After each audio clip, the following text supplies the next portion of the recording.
Hi friends, இன்னைக்கு வந்து பார்த்தீங்கன்னா ஆடி வெள்ளிக்கிழமைங்க. முதல் வெள்ளிக்கிழமை நான் வந்து பிரசாதம் செய்ய போகிறேன். என்னன்னு பார்த்தீங்கன்னா குதிரைவாளியில் வந்து பாயசம் தான் பண்ண போகிறேன். இப்போ வந்து பார்த்தீங்கன்னா ஒரு கப்பு வந்து நான் குதிரைவாளி அரிசி எடுத்துருக்காங்க. இதை எடுத்து இதை வந்து ஒரு பவுலில் சேர்த்துக்கலாம். அதுக்கப்புறம் வந்து ஒரு அரை கப்பு வந்து பாசிப்பருப்பு, அதுக்கப்புறம் வந்து ஒரு 1/4 கப்பு வந்து கடலைப்பருப்பு.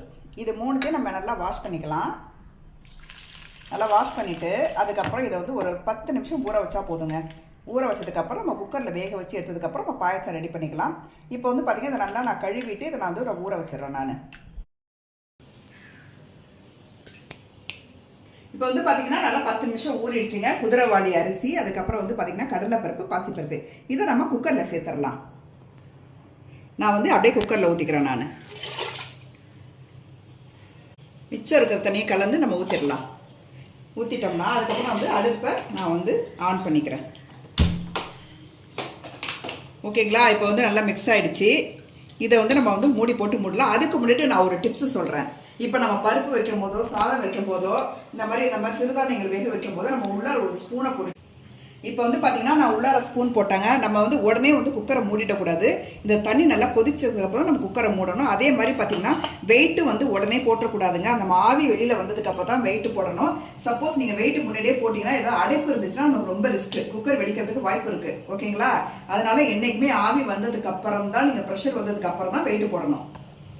இப்போ வந்து பார்த்தீங்கன்னா நல்லா கொதிச்சுக்கிட்டு இருக்குங்க. கொதிக்க ஆரம்பிச்சிருக்கு. இப்போ நம்ம குக்கரை மூடினா சரியாக இருக்கும்.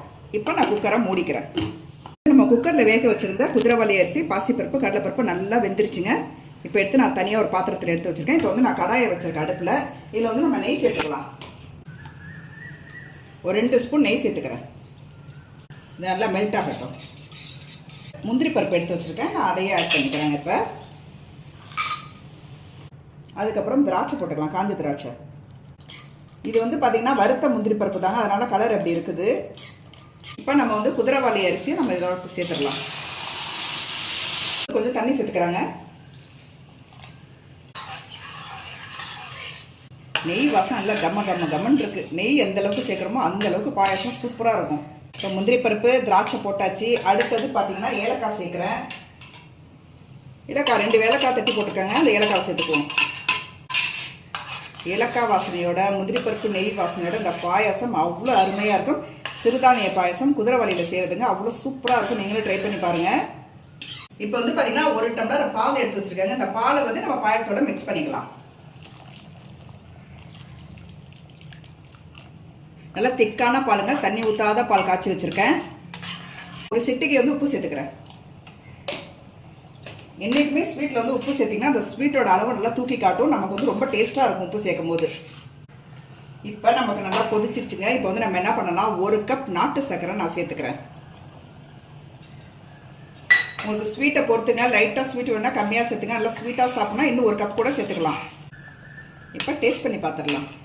டேஸ்ட் பண்ணி பார்த்தா ரொம்ப அருமையாக இருக்குது. குதிரைவாளி ரைஸில் வந்து இப்போ தான் நான் முத வந்து பாயசமே பண்ணுறாங்க. அவ்வளோ சூப்பராக இருக்குது. கண்டிப்பாக நீங்களும் ட்ரை பண்ணி பாருங்கள். இதே மெத்தடில் இதே மாதிரி நீங்களும் ட்ரை பண்ணி பாருங்கள்.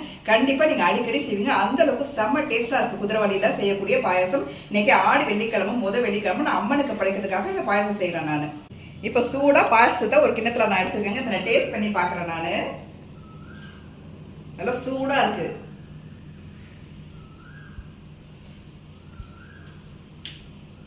செம சூப்பராக இருக்குங்க. கண்டிப்பாக இதே மாதிரி நீங்களே ட்ரை பண்ணி பாருங்கள். ரொம்ப நல்லாவே வந்திருக்கு. அம்மனுக்கு ஒரு ஸ்பெஷல் பிரசாதம் இன்னைக்கு ஆடி வெள்ளிக்கிழமை அன்னைக்கு.